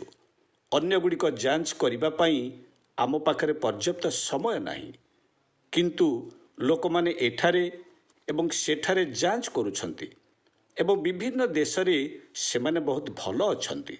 ସେମାନେ ଆମକୁ ତଥ୍ୟ ଦେଉଛନ୍ତି, କିନ୍ତୁ ଆମକୁ ସେମାନଙ୍କ ସହିତ କଥାବାର୍ତ୍ତା କରିବାକୁ ପଡ଼ିବ ଏବଂ ସେମାନଙ୍କ ପ୍ରକୃତ ଅବସ୍ଥା କ'ଣ ଅଛି ତାହା ଜାଣିବାକୁ ପଡ଼ିବ। ତେଣୁ ଆମେ କହିପାରିବା ଯେ ଯାଞ୍ଚ ହୋଇଥିବା ମାମଲାର 30 ଜଣ ବ୍ୟକ୍ତି ସ୍ଥିତି ସମ୍ପୂର୍ଣ୍ଣ ରୂପେ ପାଇଛନ୍ତି, ଯେଉଁମାନେ 81,000 ଅଂଶ। ମୋ ଚାରିପାଖରେ ଥିବା ଲୋକମାନେ ବର୍ତ୍ତମାନ ପରୀକ୍ଷଣ କରିବାରେ ବିଶେଷଜ୍ଞ ହୋଇଯାଇଛନ୍ତି। ତେଣୁ 300 ଜଣ ସ୍ଥିତି ପାଇଥିବା ମଧ୍ୟ ସତ୍ୟ ହୋଇପାରେ। ତେଣୁ ଆମେ କହିପାରିବା 300 ଲୋକ ଅଛନ୍ତି ଯେଉଁମାନେ ସ୍ଥିତି ପାଇଛନ୍ତି, କିନ୍ତୁ ସେନା ସଂଖ୍ୟା 81,000 ହେବା ପାଇଁ ବହୁତ ବାଟ ଯିବାକୁ ଅଛି। କିନ୍ତୁ ପ୍ରକୃତ କଥା ହେଉଛି 300 ଲୋକ ଏହାକୁ ହାସଲ କରିପାରିବା ଆମକୁ ବିପୁଳ ଆତ୍ମବିଶ୍ୱାସ ଏବଂ ଶକ୍ତି ଦେଇଛି, ଯାହା ଆମକୁ ସେଠାରେ ପହଞ୍ଚାଇ ପାରିବ। ତେଣୁ ଯେତେ ଶୀଘ୍ର ସମ୍ଭବ ସେଠି ପହଞ୍ଚିବାକୁ ଚେଷ୍ଟା କରନ୍ତୁ। ଆମେ ପହଞ୍ଚିବାକୁ ଚେଷ୍ଟା କରିବା, ସମ୍ଭବତଃ ଆସନ୍ତା ବର୍ଷ ହିଁ କିମ୍ବା ତା ପାଖାପାଖି ସେହି ସଂଖ୍ୟାରେ ପହଞ୍ଚିବା। କିନ୍ତୁ ଆମେ ସର୍ବାଧିକ ଲୋକଙ୍କୁ ଏହି ସ୍ଥିତିକୁ ଆଣିବାକୁ ଚେଷ୍ଟା କରିବା।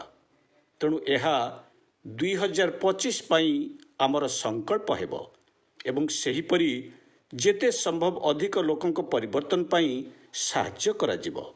ଏହା ମଧ୍ୟ ଆମର ଲକ୍ଷ୍ୟ ମଧ୍ୟରୁ ଗୋଟିଏ। ଆମେ ହୃଦୟ ବିକଶିତ ହେବାକୁ ଚାହୁଁଛୁ। ଏହା ବହୁତ ସହଜ ହେବ। ହୃଦୟ ନିଶ୍ଚିତ ବିକଶିତ ହେବ। ଅବଶ୍ୟ ଆମେ କୌଣସି ବିପର୍ଯ୍ୟୟରେ ଲୋକଙ୍କୁ ହରାଇବା ଉଚିତ ନୁହେଁ। ତାହାର ମଧ୍ୟ ଯତ୍ନ ଦିଆଯିବ। ନିହାତି ସେହି ଲୋକମାନଙ୍କୁ ରକ୍ଷା କରାଯିବ ଯେଉଁମାନଙ୍କ ପାଇଁ ଆମେ କାମ କରିଛୁ। ଯଦି ସେମାନେ ଚାଲିଯିବେ, ତେବେ ଆମକୁ ପୁଣି ଥରେ ନୂଆ କରି ଆରମ୍ଭ କରିବାକୁ ହେବ, ଯାହା ବହୁତ କଷ୍ଟସାଧ୍ୟ। ତେଣୁ ମୁଖ୍ୟ କଥା ହେଉଛି ଯଥାଶୀଘ୍ର 81,000ରେ ପହଞ୍ଚିବା। ଚତୁର୍ଦ୍ଦଶ ପ୍ରଶ୍ନ। ପ୍ରିୟ ଶ୍ରୀ ଭଗବାନ, ଶିକ୍ଷା କୁହେ କୌଣସି କର୍ତ୍ତା ନାହାନ୍ତି, କେବଳ କାର୍ଯ୍ୟ କରିବା ଅଛି। ଯଦି କୌଣସି କର୍ତ୍ତା ନାହାନ୍ତି, ତାହେଲେ ଆମେ କରୁଥିବା ଖରାପ କାର୍ଯ୍ୟ ଆମ ପାଖକୁ କିପରି ଫେରିଆସେ? ଶ୍ରୀ ଭଗବାନଙ୍କ ଉତ୍ତର, କର୍ତ୍ତା, କାର୍ଯ୍ୟ କରିବା ଏବଂ କାର୍ଯ୍ୟ ଏକ ଓ ସମାନ। କର୍ତ୍ତା ବୋଲି କେହି ନାହାନ୍ତି। କେବଳ ଆପଣଙ୍କର ଏକ ଭ୍ରମ ଅଛି ଯେ କର୍ତ୍ତା ବୋଲି କେହି ଅଛନ୍ତି। ଏହା ଏକ ପ୍ରଶ୍ନ। ପ୍ରଥମତଃ ଆପଣ ନାହାନ୍ତି। ଆପଣ କିଏ? ଆପଣ ଶୂନ୍ୟ, ସୁ ଯୁକ୍ତ ଅନ୍ୟ। ଆପଣ ଅନ୍ୟ ନୁହନ୍ତି, କେବଳ ଆପଣ ହିଁ ଅଛନ୍ତି, ଅନ୍ୟ କିଛି ନାହିଁ। ଆପଣ କିପରି କର୍ତ୍ତା ହୋଇପାରିବେ? କିନ୍ତୁ କେବଳ ଏକ ବଡ଼ ଭ୍ରମ ଅଛି। ସବୁ କିଛି ହେଉଛି ଏକ ଭ୍ରମ। କୌଣସି କର୍ତ୍ତା ନାହାନ୍ତି। ଆପଣ ଆଗକୁ ଗଲେ ଏହାକୁ ନିଜ ପାଇଁ ଆବିଷ୍କାର କରିବେ। ଅନେକ ଲୋକ ଅଛନ୍ତି ଯେଉଁମାନେ ସ୍ପଷ୍ଟ ଭାବରେ ଆବିଷ୍କାର କରିଛନ୍ତି ଯେ କୌଣସି କର୍ତ୍ତା ନାହାନ୍ତି। ଆପଣ ଏପର୍ଯ୍ୟନ୍ତ ଆବିଷ୍କାର କରିନାହାନ୍ତି, କିନ୍ତୁ ଆପଣ ମଧ୍ୟ ଆବିଷ୍କାର କରିବେ। ଥରେ ଆବିଷ୍କାର କଲେ ଏହି ପ୍ରଶ୍ନ ଉଭେଇଯିବ। ଏହି ପ୍ରଶ୍ନର କୌଣସି ଉତ୍ତର ନାହିଁ। କର୍ତ୍ତା ବୋଲି କେହି ନାହାନ୍ତି। ପଞ୍ଚଦଶ ପ୍ରଶ୍ନ। ପ୍ରିୟ ଶ୍ରୀ ଭଗବାନ, ଭବିଷ୍ୟତରେ ଅନ୍ୟ ଲୋକକୁ ଦେଖିବା ପାଇଁ କି ବୈଜ୍ଞାନିକ ଉପାୟ ଅଛି ଯାହା ସମସ୍ତେ ବ୍ୟବହାର କରିପାରିବେ? ଶ୍ରୀ ଭଗବାନଙ୍କ ଉତ୍ତର, ଭବିଷ୍ୟତରେ ଯେକୌଣସି ଜିନିଷ ସମ୍ଭବ। ଅନେକ ସମ୍ଭାବନା ଅଛି, ତାହା ଯଥାସମୟରେ ଘଟିବ। ଆମେ କିଛି ସ୍ତରରେ ଅଛୁ। ଆମେ ଭାବୁଛୁ ଏହା ହେଉଛି ସର୍ବଶ୍ରେଷ୍ଠ। ଗୋଟିଏ ଇଞ୍ଜେକ୍ସନରେ ଆମେ ଜୀବନମୁକ୍ତ ହେବା ମଧ୍ୟ ସମ୍ଭବ ହୋଇପାରିବ। ଏହା ବୈଜ୍ଞାନିକ ଭାବରେ କୁହାଯାଉଛି। ଏହା ମଧ୍ୟ ସମ୍ଭବ ହୋଇପାରିବ। ମୁଖ୍ୟତଃ ଆମେ ଅନ୍ୟ ଲୋକକୁ ଯିବା ଆବଶ୍ୟକ କରୁଛୁ। ଏଥିପାଇଁ କମ୍ପନରେ ଏକ ପରିବର୍ତ୍ତନ ଆବଶ୍ୟକ। ଆମେ ଏପରି ଯାନ ନିର୍ମାଣ କରିବାକୁ ସକ୍ଷମ ହେବୁ ଯାହାର କମ୍ପନକୁ ପରିବର୍ତ୍ତନ କରାଯାଇପାରିବ। ସେହି ଯାନରେ ଆମେ ସିଧାସଳଖ ଅନ୍ୟ ଲୋକକୁ ଯାଇପାରିବା କିମ୍ବା ଏହା ଭବିଷ୍ୟତରେ ବିଜ୍ଞାନ ଦ୍ୱାରା ସମ୍ଭବ ହୋଇପାରିବ। ବିଜ୍ଞାନ ବର୍ତ୍ତମାନ ପ୍ରାରମ୍ଭିକ ଅବସ୍ଥାରେ ଅଛି। ବିଜ୍ଞାନର ବିକାଶ ହେବ ଏବଂ ଆମେ ଯେକୌଣସି ଲୋକକୁ ଯାଇପାରିବା। ଷୋଡ଼ଶ ପ୍ରଶ୍ନ, ପ୍ରିୟ ଶ୍ରୀ ଭଗବାନ, ଗୁରୁ କିଏ? ଜୀବନ ମୁକ୍ତି ମାର୍ଗରେ ଆମେ ଜଣେ ଗୁରୁ ଆବଶ୍ୟକ କରୁ କି? ଥରେ ଆମେ ଈଶ୍ୱରଙ୍କୁ ଆବିଷ୍କାର କଲେ ଏବଂ ତାଙ୍କ ସହିତ ବନ୍ଧନ ସ୍ଥାପନ କଲେ ଆମେ ତଥାପି ଜଣେ ଗୁରୁ ଆବଶ୍ୟକ କରୁ କି? ଶ୍ରୀ ଭଗବାନଙ୍କ ଉତ୍ତର, ଯଦି ଜୀବନ ମୁକ୍ତି ହେଉଛି ଏକ ଘଟଣା, ଏହା ଆପଣଙ୍କ ସହିତ ମାତ୍ର ଘଟିବ। ମୁଁ ବାସ୍ତବ ଜୀବନର ଉଦାହରଣ ଦେଉଛି। ଆପଣ ଚା ପିଉଥିବା ବେଳେ ମଧ୍ୟ ଏହା ଘଟିପାରେ ଏବଂ ଆପଣ ଜୀବନମୁକ୍ତ ହୋଇପାରନ୍ତି। ଭାରତରେ ଜଣେ ଲୋକ ଥିଲେ ଯିଏ ଅନ୍ୟ ଜଣେ ବ୍ୟକ୍ତିଙ୍କ ଉପରକୁ ଏକ ପଥର ଫୋପାଡ଼ିଲେ ସେହି ବ୍ୟକ୍ତି ଜୀବନମୁକ୍ତ ହେଉଥିଲେ। 2 ଜଣ ମହିଳା ଥିଲେ ଯେଉଁମାନେ ଧାନ କୁଟୁଥିଲେ। ସେମାନେ ଚୁଡ଼ିର ରୁଣୁଝୁଣୁ ଶବ୍ଦ ଶୁଣିଲେ ଓ ଜୀବନମୁକ୍ତ ହୋଇଗଲେ। ଯେକୌଣସି ଜିନିଷ ଘଟିପାରେ, ଏହା ଏକ ଘଟଣା, ପ୍ରାୟ ଜୀବନମୁକ୍ତି ଘଟେ। ଆମେ ଜଣେ ଗୁରୁଙ୍କୁ ଗୁରୁ ବୋଲି କହିପାରିବା ଯଦି ସେ ନିଜର ସ୍ଥିତିକୁ ଅନ୍ୟକୁ ପ୍ରସାରିତ କରିପାରିବେ। କେବଳ ସେହି ପ୍ରକାରର ଜଣେ ଲୋକଙ୍କୁ ଗୁରୁ କୁହାଯିବ। ଅନ୍ୟଥା ଆପଣ ତାଙ୍କୁ ଜଣେ ଗୁରୁ ବୋଲି କହିପାରିବେ, କିନ୍ତୁ ସେ ଜଣେ କରାଟେ ଗୁରୁ, ଜଣେ ବକ୍ସିଂ ଗୁରୁ ବା ଜଣେ ବିଜ୍ଞାନ ଗୁରୁ ପରି। ଏହା ଠିକ୍ ଅଛି, ସେ କିଛି ଜ୍ଞାନ ପ୍ରସାରିତ କରିପାରିବେ। ଆଧ୍ୟାତ୍ମିକ କ୍ଷେତ୍ରରେ ସେ ଆପଣଙ୍କୁ କିଛି ଶିକ୍ଷା ଦେଇପାରନ୍ତି, କିନ୍ତୁ ପ୍ରକୃତ ଗୁରୁ ସିଏ ଯିଏ ଆପଣଙ୍କୁ ତାହା ପ୍ରସାରିତ କରିପାରନ୍ତି। ଆପଣ ଜାଣିବା ଉଚିତ ଯେ ଭାରତରେ ପ୍ରାଚୀନ କାଳରେ ବିଜ୍ଞାନ ଓ ଗଣିତ ପରି ଧର୍ମ ନିରପେକ୍ଷ ବିଷୟରେ ଏସବୁ ଥିଲା। ଏହା ସେମାନେ କିପରି ଛାତ୍ରମାନଙ୍କୁ ଦେଉଥିଲେ? ଛାତ୍ରମାନେ ଆସୁଥିଲେ ଏବଂ ମୂଳତଃ ରୋଷେଇରେ ସାହାଯ୍ୟ କରୁଥିଲେ, ନିକଟରେ ଥିବା ଜଙ୍ଗଲରୁ ଜାଳେଣୀ କାଠ ସଂଗ୍ରହ କରୁଥିଲେ ଏବଂ ଗାଈମାନଙ୍କର ଯତ୍ନ ନେଉଥିଲେ। ସେମାନେ ପ୍ରାୟତଃ ଶାରୀରିକ ପରିଶ୍ରମ କରୁଥିଲେ, ଗୃହକୁ ସଫାସୁତୁରା ରଖନ୍ତି। ସେମାନେ ଗ୍ରାମକୁ ଯାଇ ଭିକ୍ଷା ମାଗୁଥିଲେ। ଏହି ଭାବରେ ସେମାନେ ଜୀବନ ଅତିବାହିତ କରୁଥିଲେ। ଅନେକ ବର୍ଷର ସେବା ପରେ, ଜଣେ ଭଲ ମଣିଷ ଭାବରେ ଗଢ଼ା ହୋଇସାରିବା ପରେ ଗୁରୁ ତାଙ୍କୁ ଜ୍ଞାନ ଦେବା ପାଇଁ ସ୍ଥିର କରୁଥିଲେ। ସେ ସେମାନଙ୍କୁ ଡାକି ଦୀକ୍ଷା ଦେଉଥିଲେ, ତାଙ୍କ ବ୍ରହ୍ମରନ୍ଧ୍ରରେ ଗୋଲ୍ଡେନ୍ ବଲ୍କୁ ପ୍ରସାରିତ କରାଉଥିଲେ। ଏହାଦ୍ୱାରା ଶିଷ୍ୟମାନେ ସବୁ ଜ୍ଞାନ ପ୍ରାପ୍ତ କରୁଥିଲେ। ପ୍ରାଚୀନ ଭାରତରେ ଏହା ଘଟୁଥିଲା। ଭାରତରେ ଜଣେ ପ୍ରସିଦ୍ଧ ଋଷି ଥିଲେ। ସେ ଜଣେ ଶିଷ୍ୟଙ୍କୁ ଗୋଲ୍ଡେନ୍ ବଲ୍ ଦେଇଥିଲେ। ସେହି ଶିଷ୍ୟ ସବୁ ଜ୍ଞାନ ପ୍ରାପ୍ତ କରିଥିଲେ, କିନ୍ତୁ ସେମାନଙ୍କ ଭିତରେ କିଛି ସମସ୍ୟା ଉପୁଜିଲା। ଗୁରୁ ଶିଷ୍ୟଙ୍କୁ ଗୋଲ୍ଡେନ୍ ବଲ୍ ଫେରାଇ ଦେବାକୁ କହିଲେ। ସେ ଗୋଲ୍ଡେନ୍ ବଲ୍ ଫେରାଇ ଦେଲେ। ହୁଏତ ଆସନ୍ତାକାଲି ଆପଣ ଏହି ପ୍ରକାର ବିଦ୍ୟାଳୟ ବା ମହାବିଦ୍ୟାଳୟ ଆବଶ୍ୟକ କରିପାରନ୍ତି। ଏହା ପ୍ରକୃତରେ ବହୁତ ପ୍ରାଥମିକ। ସରଳ ଭାବରେ ସେମାନେ ଆପଣଙ୍କୁ ଡାକି ଗଣିତର ଏକ ଗୋଲ୍ଡେନ୍ ବଲ୍ ଆପଣଙ୍କୁ ପ୍ରସାରିତ କରିବେ। ଆପଣ ଗଣିତର ପ୍ରତ୍ୟେକ ଜିନିଷକୁ ଜାଣିପାରିବେ। ଆପଣଙ୍କୁ ଅସ୍ତ୍ରୋପଚାର ପାଇଁ ଏକ ଗୋଲ୍ଡେନ୍ ବଲ୍କୁ ପ୍ରସାରିତ କରିବେ। ଏହା ପରେ ଆପଣ ସେ ବିଷୟରେ ସବୁକିଛି ଜାଣିପାରିବେ। ଏହା ଏପରି ହୋଇପାରେ। ଏହା ଏତେ ଉନ୍ନତ ଚୈତନ୍ୟର ଏକ ଟେକ୍ନୋଲୋଜି। ଗୋଟିଏ ବିରାଟ ଚକ ଥିଲା, ତାହାର ପ୍ରମାଣ ଅଛି। ଲୋକମାନେ ସେହି ଚକ ଉପରେ ଧ୍ୟାନ କେନ୍ଦ୍ରୀଭୂତ କରୁଥିଲେ। ଚକ ବହୁତ ବେଗରେ ଘୁରୁଥିଲା। ତାହା ଘୂରିବା ପାଇଁ ବିଦ୍ୟୁତ୍ ଶକ୍ତି ବା ଜଳୀୟ ବାଷ୍ପ ଆବଶ୍ୟକ କରୁନଥିଲା। ଏହା ଚୈତନ୍ୟର ଏକ ଟେକ୍ନୋଲୋଜି ଥିଲା। ଯେତେବେଳେ ଏହା ବିଫଳ ହେଉଥିଲା, ସେହି ସମୟରେ ସ୍ପାନିଶ ମାନେ ଦକ୍ଷିଣ ଆମେରିକା ଆକ୍ରମଣ କଲେ ଏବଂ ସେମାନେ ବିଜୟ ପ୍ରାପ୍ତି କଲେ। ଯେଉଁ ସମୟରେ ଏହି ଟେକ୍ନୋଲୋଜି ବିଫଳ ହେଉଥିଲା, ତାହା ଚୈତନ୍ୟ ଉପରେ ଆଧାରିତ ଥିଲା। ସେହି ସମୟରେ ସ୍ପାନିଶ ମାନେ ବିଜ୍ଞାନ ଉପରେ ଆଧାରିତ ଟେକ୍ନୋଲୋଜି ବ୍ୟବହାର କଲେ, ତେଣୁ ସେମାନେ ବିଜୟ ପ୍ରାପ୍ତ କଲେ। ସେହି ଯୁଗ ଚାଲି ଯାଇଛି। ଭବିଷ୍ୟତରେ ଅନେକ ଜିନିଷ ଏହିପରି ଭାବରେ ଘଟିବ, କିନ୍ତୁ ଆମେ ବର୍ତ୍ତମାନ ଉପରେ ଧ୍ୟାନ କେନ୍ଦ୍ରିତ କରିବା ଉଚିତ। ଯେତେବେଳେ ତାହା ହେବ, ଆମେ ଏହି ଲୋକମାନେ ମଧ୍ୟ ସେହି ସମୟରେ ଥିବୁ। ଶେଷ ପ୍ରଶ୍ନ।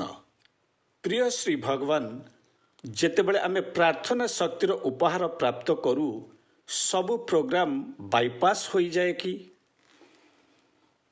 ଶ୍ରୀ ଭଗବାନଙ୍କ ଉତ୍ତର, ଆପଣ ଯେକୌଣସି ଜିନିଷ ଏବଂ ପ୍ରତ୍ୟେକ ଜିନିଷକୁ ବାଇପାସ୍ କରିପାରିବେ ଯଦି ଆପଣଙ୍କର ଏକ ବନ୍ଧନ ଥିବ।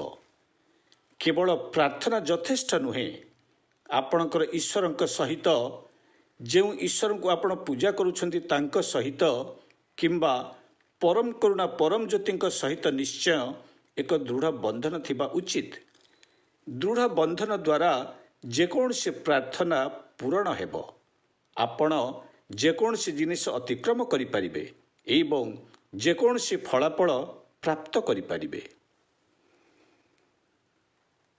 ଆମକୁ ମୁକ୍ତିମୁଖ୍ୟ କ୍ଲାସରେ ଏହି ଦିବ୍ୟଜ୍ଞାନ ପ୍ରଦାନ କରିଥିବାରୁ ଆମେ ଜ୍ଞାନ ପ୍ରଦାତା ଶ୍ରୀ ଭଗବାନଙ୍କୁ ହୃଦୟରୁ ଅସୀମ କୃତଜ୍ଞତା ଓ କୋଟି କୋଟି ଧନ୍ୟବାଦ ଜଣାଉଛୁ।